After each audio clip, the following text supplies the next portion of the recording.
नमस्कार, मैं हूं इरशाद अली और आप देख रहे हैं हॉर्नबिल टीवी का हमर छत्तीसगढ़ बुलेटिन। प्रधानमंत्री नरेंद्र मोदी ने मन की बात के 134वें एपिसोड में भारतीय खिलाड़ियों की शानदार उपलब्धियों को देश के सामने रखते हुए युवाओं को प्रेरित किया। उन्होंने रांची में आयोजित नेशनल सीनियर एथलेटिक्स प्रतियोगिता का उल्लेख करते हुए बताया कि इसमें 800 खिलाड़ियों ने हिस्सा लिया और 4 राष्ट्रीय रिकॉर्ड टूटे। खास तौर पर 100 मीटर दौड़ में गुरिंदर वीर सिंह और अनिमेश कुजूर की जोड़ी ने महज 2 दिनों में 3 बार राष्ट्रीय रिकॉर्ड तोड़कर इतिहास रच दिया।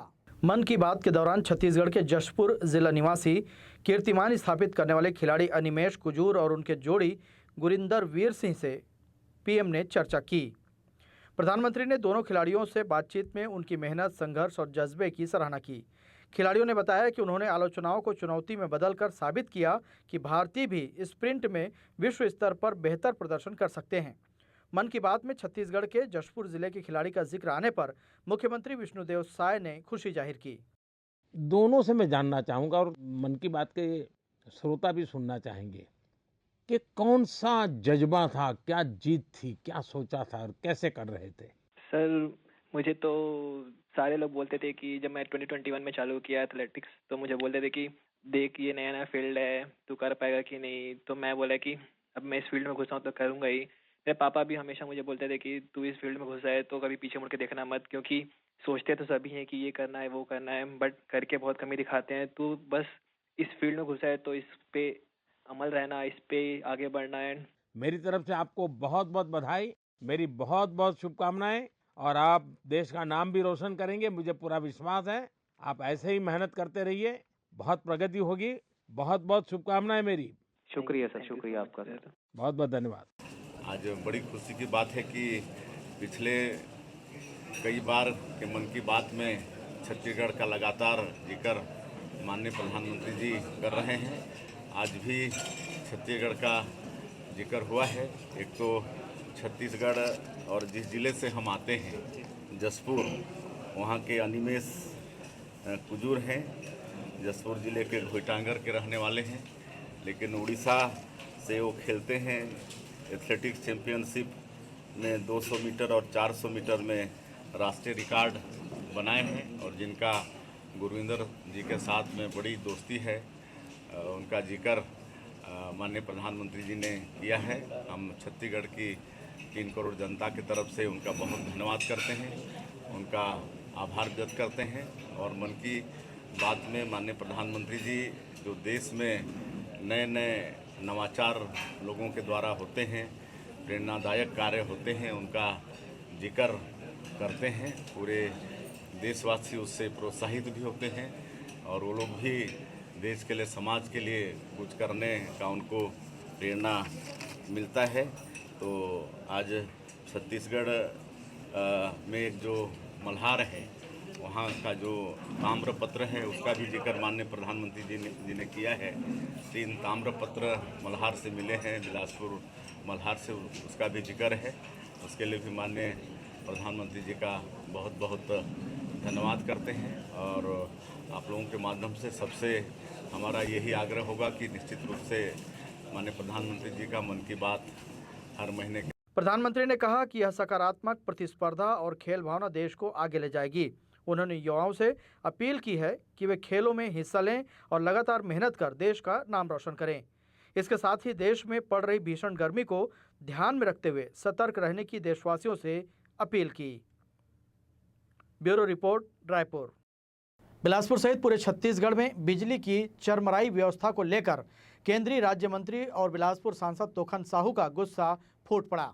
लगातार मिल रही शिकायतों के बीच उन्होंने बिजली विभाग के वरिष्ठ अधिकारियों की समीक्षा बैठक लेकर व्यवस्था पर नाराजगी जताई और कड़ी फटकार लगाई। प्रदेश में इन दिनों गांव से लेकर शहर तक लोग घंटों बिजली गुल रहने से परेशान हैं। भीषण गर्मी में बार बार बिजली कटने से जनजीवन प्रभावित हो रहा है और जनप्रतिनिधियों तक शिकायतों का अंबार लग गया है। बैठक में मंत्री ने साफ कहा कि बिजली जैसी मूलभूत सुविधा में लापरवाही बर्दाश्त नहीं की जाएगी। उन्होंने अधिकारियों को निर्देश दिए कि कटौती, लो वोल्टेज और ट्रिपिंग जैसी समस्याओं का तुरंत समाधान किया जाए। साथ ही चेतावनी दी कि भविष्य में शिकायतें मिलने पर जिम्मेदार अधिकारियों पर सख्त कार्रवाई की जाएगी। मैं जिम्मेदार अधिकारियों को बुला करके मैंने एक एक बिंदु पर उन्हें कहा भी है, डांटा भी है, फटकार भी लगाई है कि फ़ोन रिसीव आपको करना है, जो समस्याएं आती हैं नोट करना है और समस्या का समाधान भी करना है।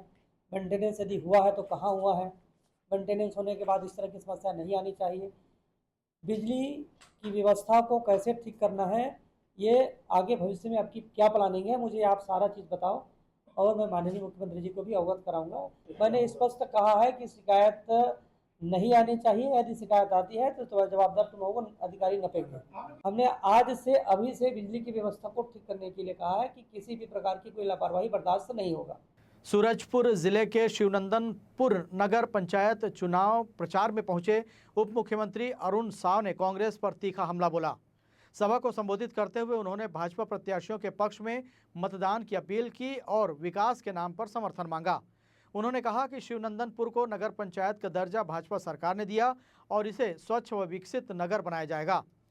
कांग्रेस पर निशाना साधते हुए उन्होंने आरोप लगाया कि विपक्ष का गठजोड़ जनता के हित में नहीं है।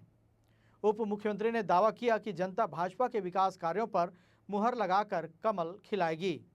देखिए, ये किनकी जोड़ी है ये छत्तीसगढ़ की जनता बखूबी जानती है। 2 दिन पहले तक कोई किसी को सलाह दे रहा था कि दिल्ली जाना चाहिए उनको, कोई कुछ सलाह दे रहा था, कैसे आपस में लड़ रहे थे और एक हुए हैं तो छत्तीसगढ़ के हित में नहीं, छत्तीसगढ़ के जनता के हित में नहीं, शिवनंदनपुर के हित में नहीं, किसी को बचाने के लिए इकट्ठा हुए हैं। और ये बताता है कि इनकी सोच क्या है। जिन पर अपराध दर्ज हुआ है उन्हें बचाने के लिए ये एक हो रहे हैं। तो ये किस तरह से जब एक होते हैं तो छत्तीसगढ़ को लूटते हैं, एक होते हैं तो अपराधियों के साथ इनका हाथ होता है, ये स्पष्ट है। जांजगीर चांपा जिला के बमनीडीह नगर पंचायत चुनाव प्रचार का शोर थम गया है। प्रत्याशी अब मतदाता के घर पहुंचकर सीधे संपर्क साध रहे हैं और अपनी पार्टी को जीत दिलाने की मांग कर रहे हैं। वहीं निर्वाचन की प्रक्रिया के लिए ईवीएम मशीनों को पूरी तरह तैयार कर लिया गया है। बमनीडीह नगर पंचायत में एक अध्यक्ष के साथ 15 पार्षदों का चुनाव 1 जून को होना है। यहां अध्यक्ष का सीट सामान्य है। बीजेपी कांग्रेस के साथ आम आदमी पार्टी ने भी अपना प्रत्याशी उतारा है। अध्यक्ष पद के लिए 5 प्रत्याशी चुनावी मैदान में हैं और एक दूसरे को पटखनी देने के लिए अलग अलग तरीके से प्रचार कर रहे हैं। 15 वार्डों में 49 प्रत्याशी चुनावी मैदान में हैं। जैसे ही सभा और जुलूस का समय समाप्त हुआ, बाहर से पहुंचे नेता बमनीडीह से बाहर चले गए और अब स्थानीय जनप्रतिनिधि मोर्चा संभाले हुए हैं। नगर पंचायत बमनीडीह में 1 जून 2026 को मतदान होना है। इसके लिए कुल 15 मतदान केंद्र बनाए गए हैं, 15 वार्ड हैं। कुल मतदाताओं की संख्या 4390 है। इसमें से पुरुष मतदाता 2236 तथा महिला मतदाता 2154 हैं और अध्यक्ष पद हेतु कुल 5 प्रत्याशी खड़े हुए हैं तथा पार्षद पद हेतु सभी वार्ड मिला के 49 प्रत्याशी चुनाव में खड़े हुए हैं। मतदान का समय सुबह 8 बजे से 5 बजे तक नियत है और क्योंकि गर्मी का दिन है इसलिए सभी मतदान केंद्र पर्याप्त छाया की व्यवस्था तथा बिजली पानी की व्यवस्था की गई है। न्यायधानी बिलासपुर में 30 मई को उद्योगपतियों के नवनिर्वाचित अध्यक्ष और नई कार्यकारिणी के शपथ ग्रहण समारोह का भव्य आयोजन किया गया। कार्यक्रम में मुख्य अतिथि के रूप में प्रदेश के वाणिज्य उद्योग, वाणिज्य कर, आबकारी और श्रम मंत्री लखनलाल देवांगन शामिल हुए। इस दौरान उन्होंने उद्योग, रोजगार, बिजली व्यवस्था और प्रदेश के विकास से जुड़े कई महत्वपूर्ण मुद्दों पर अपनी बातें रखी। उद्योग संघ के शपथ कार्यक्रम के बाद मंत्री लखनलाल देवांगन ने कहा कि मुख्यमंत्री विष्णुदेव साय के नेतृत्व में प्रदेश सरकार नई उद्योग नीति के माध्यम से औद्योगिक विकास को नई गति दे रही है। उन्होंने बताया कि उद्योगों को बढ़ावा देने के लिए विभिन्न प्रकार की छूट, सब्सिडी और सुविधाएं उपलब्ध कराई जा रही हैं। साथ ही ये सुनिश्चित करने का प्रयास किया जा रहा है कि निवेशकों को सभी लाभ समय पर मिले। मंत्री ने कहा कि नई उद्योग नीति लागू होने के बाद पिछले 17 से 18 महीनों में प्रदेश को बड़े स्तर पर निवेश प्राप्त हुआ है और कई उद्योगों ने अपना काम भी शुरू कर दिया है। 17-18 महीने की नई उद्योग नीति बनने के बाद में लगभग 8 लाख हजार करोड़ का निवेश मिल चुका है। बहुत सारे काम प्रारंभ भी हो गए हैं। अब इस तरह से लगातार प्रयास किया जा रहा है। मैं जितने भी हमारे उद्योग संघ के अध्यक्ष से उनके सभी पदाधिकारियों को बहुत बहुत बधाई, शुभकामनाएं देते हैं। बिलासपुर में बहुत सारे उद्योग पहले से भी लगे हुए हैं। आने वाले समय पर भी उद्योगपति रुचि लेंगे। अब हम लोग तो इसीलिए सब्सिडी वगैरह का सारी प्रावधान किए हुए हैं ताकि छत्तीसगढ़ के कोने कोने तक उद्योग स्थापित हो और छत्तीसगढ़ के पढ़े लिखे नौजवान मजदूर भाई बहनों को ज़्यादा से ज़्यादा रोजगार उपलब्ध हो, इसके लिए सरकार दृढ़ संकल्पित होकर काम कर रही है। बिलासपुर में औद्योगिक कॉरिडोर की संभावनाओं पर उन्होंने कहा कि यह क्षेत्र पहले से ही कई उद्योगों का केंद्र रहा है और भविष्य में यहां औद्योगिक गतिविधियों को और विस्तार दिया जाएगा। उन्होंने कहा कि सरकार का सबसे बड़ा लक्ष्य प्रदेश के बेरोजगार युवाओं को रोजगार उपलब्ध कराना है। इसके लिए छोटे, मध्यम और बड़े सभी प्रकार के उद्योगों को प्रोत्साहित किया जा रहा है। सरकार चाहती है कि छत्तीसगढ़ के कोने कोने तक रोजगार के अवसर पहुंचे और युवाओं को अपने ही प्रदेश में बेहतर भविष्य मिले। बिजली कटौती के सवाल पर उन्होंने कहा कि सरकार की ओर से कटौती नहीं की जा रही है। कहीं कहीं तकनीकी कारणों से आपूर्ति प्रभावित हो सकती है। वहीं मंत्रिपरिषद विस्तार के सवाल पर उन्होंने कहा कि यह पार्टी नेतृत्व का विषय है और इस पर वही निर्णय लेंगे।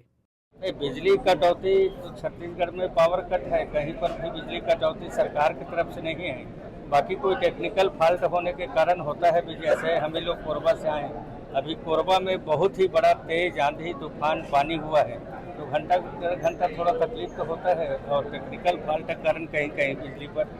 वैश्विक परिस्थितियों पर मंत्री ने कहा कि अंतर्राष्ट्रीय स्तर पर चल रहे तनाव का कुछ असर जरूर पड़ता है, लेकिन केंद्र सरकार और प्रधानमंत्री नरेंद्र मोदी की नीतियों के कारण स्थिति नियंत्रित है। हॉर्नबिल टीवी के लिए बिलासपुर से कैमरामैन सूरज पुरेना के साथ भारतेंदु कौशिक की रिपोर्ट। राष्ट्रीय गीत वंदे मातरम को लेकर छिड़ी राजनीतिक बहस अब छत्तीसगढ़ की राजनीति में भी गर्मा गई है। पूर्व मुख्यमंत्री भूपेश बघेल द्वारा भाजपा नेताओं को वंदे मातरम पूरा गाकर दिखाने की चुनौती देने के बाद भाजपा के वरिष्ठ नेता और बिल्हा विधायक धर्मलाल कौशिक ने पलटवार किया है। धर्मलाल कौशिक ने कहा कि सनातन धर्म और संतों को मानने वालों को भूपेश बघेल या चरणदास महंत के किसी सर्टिफिकेट की जरूरत नहीं है। उन्होंने कहा कि संतों की कथाओं में बड़ी संख्या में श्रद्धालु पहुंचते हैं जो किसी राजनीतिक विचारधारा से नहीं बल्कि आस्था से जुड़े होते हैं। कौशिक ने सवाल उठाते हुए कहा कि आखिर कांग्रेस नेताओं को धार्मिक आयोजनों और कथाओं से इतनी परेशानी क्यों हो रही है। उन्होंने आरोप लगाया कि कांग्रेस हमेशा एक वर्ग को खुश करने की राजनीति करती रही है, जिसके कारण देश भर में उसका जनाधार लगातार कमजोर हुआ है। साथ ही उन्होंने प्रधानमंत्री नरेंद्र मोदी के नेतृत्व की सराहना करते हुए कहा कि आज विश्व में भारत का सम्मान बढ़ा है। लेकिन जो कथा श्रवण करने के लिए जा रहे हैं पूरे देश भर में, आज कांग्रेस के विचारधारा को देख रहे हैं, उनके मनोवृत्ति को देख रहे हैं और इसी का परिणाम है पूरे देश में आज कांग्रेस की जो सफाया हो रही है। उसका ये भी एक कारण है कि जिस प्रकार से एक वर्ग को संतुष्ट करने के लिए पूरा प्रयास किया जाता है और सनातन धर्म का विरोध किया जाता है और पूरे देश की जनता ने इसको देख लिया है कि इस प्रकार की राजनीति करते हैं, तो उसका परिणाम छत्तीसगढ़ से लेकर के बंगाल तक आता है। मोदी जी जिस प्रकार से काम करते हैं, 56 इंच का सीना लेके काम करते हैं, आज वैश्विक स्थिति में देश का क्या पहचान है, यूपीए के शासन में क्या पहचान हमारी रही है और आज पूरे भारत का पूरे विश्व स्तर पर जो स्थिति और जो सम्मान बना है, निश्चित रूप से मोदी जी की उसमें बहुत बड़ी योगदान है। और मोदी जी जैसे बिरले ही प्रधानमंत्री होते हैं जो बहुत लंबे समय तक प्रधानमंत्री के रूप में काम करने का उनका एक रिकॉर्ड भी बन रहा है। हम मोदी जी को इसके लिए बधाई भी देना चाहते हैं। बिलासपुर के बिल्हा विधानसभा क्षेत्र अंतर्गत ग्राम गोढ़ी में आयोजित सुशासन तिहार को लेकर सियासी विवाद गहरा गया है। कांग्रेस नेता द्वारा खाद बीज समेत मूलभूत समस्याओं को लेकर प्रदर्शन के बाद भाजपा और कांग्रेस आमने सामने हैं। इस अवसर पर धर्मलाल कौशिक ने कहा कि सुशासन तिहार का कहीं विरोध नहीं बल्कि जनता इसका स्वागत कर रही है। उन्होंने आरोप लगाया कि कांग्रेस केवल दिखावे की राजनीति कर रही है और उपस्थिति दर्ज कराने के लिए विरोध कर रही है। विधायक ने कहा कि शिविरों के जरिए लोगों की समस्याओं का तेजी से समाधान हो रहा है, जिससे आम जनता को राहत मिल रही है। देखिए, सुशासन का कहीं पर विरोध नहीं है। कुल मिलाकर के कांग्रेस के आज जो स्थिति है, अपना उपस्थिति दर्ज कराना चाहते हैं, इसलिए थोड़े बहुत मिसचेंज क्रिएट करना चाहते हैं। मैं तो जनता से पूछता हूं कि सुशासन जो लगा है, शिविर लगना चाहिए कि नहीं लगना चाहिए। एक राय से लोगों ने कहा कि लगना चाहिए, वहां पर राशन कार्ड बना रहे हैं। आज विष्णुदेव साय जी हैं, उनके कार्यकाल में सुशासन का शिविर लगाए हैं। कांग्रेस के कार्यकाल में कभी इस प्रकार के 5 साल में उन्होंने लगाया नहीं, जनता को बोलने का अवसर उन्होंने दिया नहीं और इसका दुष्परिणाम भी कांग्रेस भोगी है। हम काम करते हैं इसलिए जनता के बीच में हम जा सकते हैं, जनता के बीच में अपना विषय रख सकते हैं और जनता का आशीर्वाद भी मिलता है, जनता का साथ भी मिलता है। कांग्रेसी मैंने कहा कि बौखलाए इसलिए हैं कि 5 साल में तो कुछ कर नहीं पाए। अब वो चाहते हैं कि हम आए हैं, इतना हमारा दिख जाए। ये तो प्रजातंत्र है, लोकतंत्र है, सबको अधिकार है, लेकिन कहीं पर जाकर के शासकीय काम में बाधा पहुंचाए ये उचित नहीं है। अधिकारी काम कर रहे हो तो काम करने देना चाहिए। न्यायधानी बिलासपुर में पड़ रही भीषण गर्मी अब लोगों की सेहत पर भारी पड़ने लगी है। लगातार बढ़ते तापमान और तेज लू के कारण सिम्स अस्पताल और जिला अस्पताल में मौसमी बीमारियों से पीड़ित मरीजों की संख्या में लगातार इजाफा हो रहा है। हालात ऐसे ही बने रहे तो ओपीडीओ में पैर रखने की जगह तक नहीं मिलेगी। पिछले कुछ दिनों से बिलासपुर सहित पूरे संभाग में तापमान 44 डिग्री सेल्सियस के पार पहुंच गया है।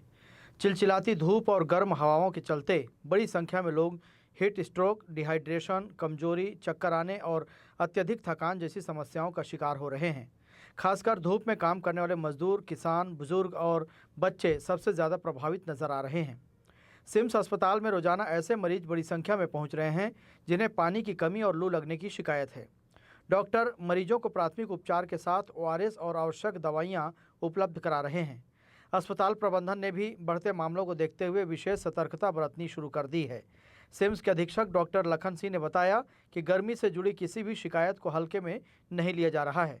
सभी डॉक्टरों और विभाग अध्यक्षों को निर्देश दिए गए हैं कि मरीजों का तत्काल परीक्षण कर बेहतर उपचार सुनिश्चित किया जाए। साथ ही लोगों से अपील की गई है कि अत्यधिक धूप में बाहर निकलने से बचें, पर्याप्त मात्रा में पानी पिएं और शरीर में पानी की कमी न होने दें।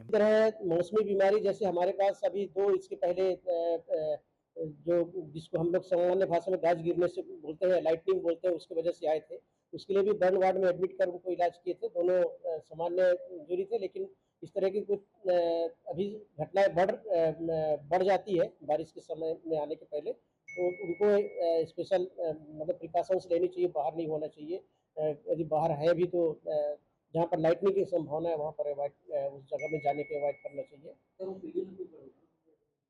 तीसरी समस्या मैं वही बता रहा हूँ, ओपीडी की संख्या थोड़ी सी हमारा अभी गर्मी की वजह से बढ़ी है, क्योंकि सामान्य हीट स्ट्रोक के मरीज तो नहीं आ रहे हैं, लेकिन धूप में काम करने के कमजोरी या फिर कहीं शादी में गए या कहीं पर किसी फंक्शन में गए तो क्योंकि वो डिहाइड्रेशन होते हैं, पेशेंट को पर्याप्त मात्रा में पानी नहीं पिए रहते हैं, एक कमजोरी या जब डिहाइड्रेशन हो तो बुखार भी आ जाता है। तो इस तरह की शिकायतें लेके आ रहे हैं जो, लेकिन सिम्टोमेटिक उसको ORS देकर, सिम्टोमेटिक दवाई बुखार है तो पैरासीटामोल देकर उसको ठीक हो जा रहे हैं। फिलहाल भीषण गर्मी के बीच सिम्स और जिला अस्पताल पूरी तरह अलर्ट मोड पर है और मरीजों को बेहतर स्वास्थ्य सुविधाएं उपलब्ध कराने के लिए लगातार प्रयास किए जा रहे हैं। हॉर्नबिल टीवी के लिए कैमरामैन सूरज पुरेना के साथ भारतेंदु कौशिक की रिपोर्ट। कोरबा जिले के कटबितला बारीडीह गांव में प्रस्तावित भूमि अधिग्रहण को लेकर शनिवार को ग्रामीणों का गुस्सा फूट पड़ा। प्रशासनिक अधिकारियों और पुलिस टीम के गांव पहुंचते ही बड़ी संख्या में ग्रामीण एकत्रित हो गए और अधिग्रहण प्रक्रिया का विरोध शुरू कर दिया। हालात ऐसे बने कि अधिकारियों को बिना किसी कार्रवाई के वापस लौटना पड़ा। ग्रामीणों ने अधिग्रहण प्रक्रिया में अनियमितता और फर्जी दस्तावेजों के इस्तेमाल के आरोप लगाए हैं। कोरबा विकासखंड अंतर्गत ग्राम कटबितला बारीडीह में प्रस्तावित भूमि अधिग्रहण को लेकर शनिवार को ग्रामीणों ने जोरदार विरोध प्रदर्शन किया। भूमि अधिग्रहण से जुड़े मामले में प्रशासनिक और पुलिस अमला गांव पहुंचा था, लेकिन ग्रामीणों के भारी विरोध के कारण अधिकारियों को बैरंग लौटना पड़ा। ग्रामीणों का आरोप है कि वर्ष 2007 में कथित रूप से फर्जी ग्राम सभा प्रस्ताव के आधार पर अधिग्रहण प्रक्रिया शुरू की गई थी। उनका कहना है कि गांव की निस्तारी और सामुदायिक उपयोग की भूमि को जबरन अधिग्रहित करने की कोशिश की जा रही है। ग्रामीणों ने यह भी आरोप लगाया कि संबंधित दस्तावेजों में कई लोगों के फर्जी हस्ताक्षर किए गए हैं। तत्कालीन जनप्रतिनिधियों के नाम का भी दुरुपयोग किया गया है। ग्रामीणों ने मामले की निष्पक्ष जांच कराने और कथित फर्जी दस्तावेजों की जांच की मांग भी की है। उनका कहना है कि बिना ग्राम सभा की वास्तविक सहमति के किसी भी प्रकार का भूमि अधिग्रहण स्वीकार नहीं किया जाएगा। साथ ही चेतावनी दी गई है कि यदि उनकी मांगों पर ध्यान नहीं दिया गया तो आंदोलन को और तेज किया जाएगा। अडानी का कहना है कि 14 एकड़ ग्राम पंचायत बरीडी का शासकीय जो भूमि है उसमें पौधारोपण करेंगे और कटबितला का लगभग वैसे ही 14 एकड़ है, 28 एकड़ में लगभग इनको पौधारोपण करने का है। जबकि हमारे ग्राम पंचायत से ऐसे कोई भी उद्योग विभाग को प्रस्ताव नहीं दिया है। कूटनचना करके लोग उद्योग विभाग वाले अपने नाम में किया गया है, फर्जी प्रस्ताव करके 2007 में। हम लोग ग्रामवासी चाहते हैं कि हमारे दोनों गांव के छोड़ दो, हमें प्लांट लगाने की कोई ज़रूरत नहीं है। हमारे गांव वाले एक एक पेड़ लगा देंगे तो प्लांट बहुत बड़ा विस्तार हो जाएगा। अडानी वाले का जो खेल चल रहा है वो खेल हम खेलने नहीं देंगे उनको। ये करबितला और बरीडी का मामला है। यहाँ अडानी वाले बार बार सर्वे करवाते हैं। कल शाम को नोटिस देंगे और सेकंड दिन लोग ना सीमांकन के लिए आ जाते हैं। अब मेरे को ये समझ नहीं आता कि जो अधिकारी कर्मचारी जो हैं, जो भी विभाग के, वो अडानी वाले अधिकारी हैं कि वो जनता के लिए अधिकारी हैं, मैं ये समझ नहीं पाता। जब गांव वाले बोल रहे हैं कि हम लोग जमीन नहीं देंगे, उसके बाद भी अडानी वाले और विभाग वाले बार बार आके यहाँ सीमांकन कर रहे हैं और हमारे द्वारा ग्रामीणों के द्वारा उसको रोका जा रहा है, बार बार रोका जा रहा है। ये क्या है, ये 3 बार हो गया। अडानी का है, एक तो फर्जी प्रस्ताव लेके आते हैं, उसी आधार में सब अधिकारियों को बुला के ले आते हैं यहाँ, और ग्रामीणों को कुछ भी एक प्रकार की कोई इज्जत नहीं देते हैं और सीधा आते हैं इन लोग सीमांकन करना शुरू कर देते हैं। न किसी को सूचना देते हैं, न ग्राम को सूचना देते हैं, न किसी सरपंच को, न सचिव को, न जनता को, किसी को सूचना नहीं दे रहे हैं। हम लोगों का कहना है कि हम लोग का निस्तारी जमीन है जो बरीडी में आवंटित है, और इसका कहना है कि 2007 में हम लोग इसको उद्योग विभाग से ले लिए हैं, और हम लोग पूछते हैं तो उद्योग विभाग से कोई अधिकारी नहीं आते हैं। इन लोग अडानी वाले आते हैं और अडानी का इसमें कोई रोल नहीं है, ना नाम नहीं है, कुछ नहीं है। अधिकारी लोग आते हैं, विभागीय अधिकारी लोग राजस्व विभाग के, और अडानी लोगों का साथ में रहते हैं, और उसमें हम लोगों का नुकसान है। फिलहाल इस घटना के बाद क्षेत्र का माहौल गर्म बना हुआ है और मामले में प्रशासन की आधिकारिक प्रतिक्रिया का इंतजार किया जा रहा है। हॉर्नबिल टीवी के लिए कोरबा से विकास तिवारी की रिपोर्ट।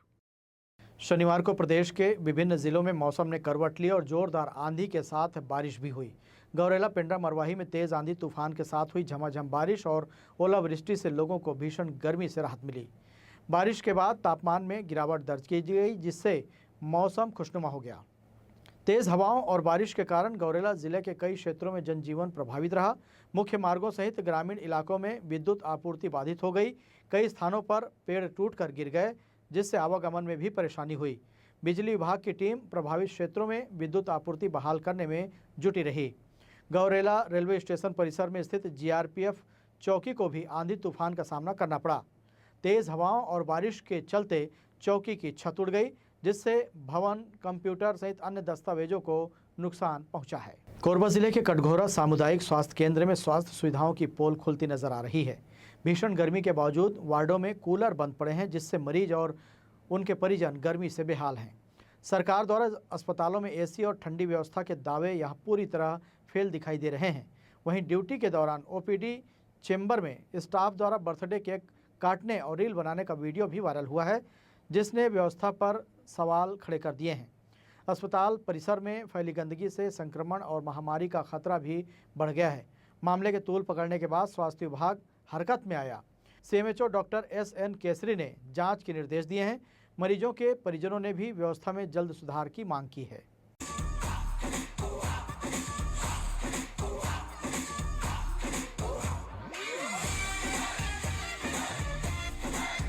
पानी बता रहा है जो कि पानी नहीं है, तो मैं उसको भी पीएमओ से बात करता हूँ। पानी तो डालना चाहिए, डालते भी हैं।